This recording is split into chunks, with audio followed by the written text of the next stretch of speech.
जैसा जीवन को चाहो और जैसा घर को चाहो बना लो और चला लो।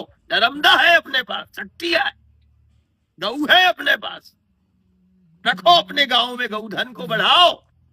वहां कोई सूखा संक्रमण अकाल नहीं आ सकता जहां गऊ का चरण है, जहां माँ के श्री चरण है, वहां उसके अस्तित्व को कोई चुनौती नहीं दे सकता। तुदीय पाद पंकजम नमामि देवी नर्मदे।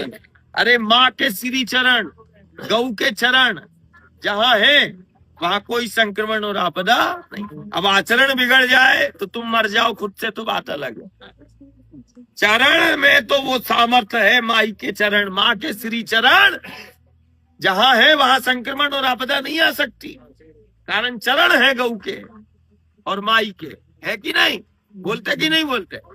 और अपन चरणों की स्तुति कर रहे हैं, अपन बोलते तदीय पाद पंकजम नमामि देवी नर्मदे। तदीय पाद पंकजम नमामि देवी नर्मदे। तदीय पाद पंकजम नमामि देवी नर्मदे। इसका मतलब क्या हुआ कि माता तेरे जल स्वरूप श्री चरणों की मैं स्तुति करता हूँ, वंदना करता हूँ। और जहाँ माँ का चरण है और माँ के साथ हमें गऊ के चरण भी मिले, और गऊ ही माँ, एक सर्वदेवमयी, एक सर्व तीर्थमयी, दो माँ के श्री चरण, फिर गुरु के चरण भी, गोविंद के चरण भी।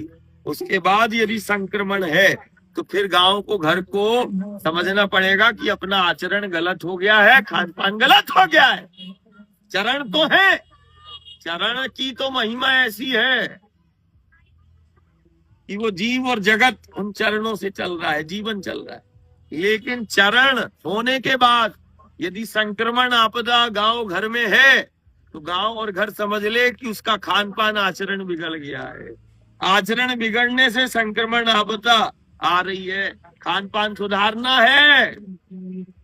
आज जहां पर गांव नगर, जहां अमृत पान होता था, देव पितरों ने अमृत पान किया, जहां ये वो जल है जहां शिव नित्य पान करते हैं, ये वो अमृत है, नर्मदा का जल।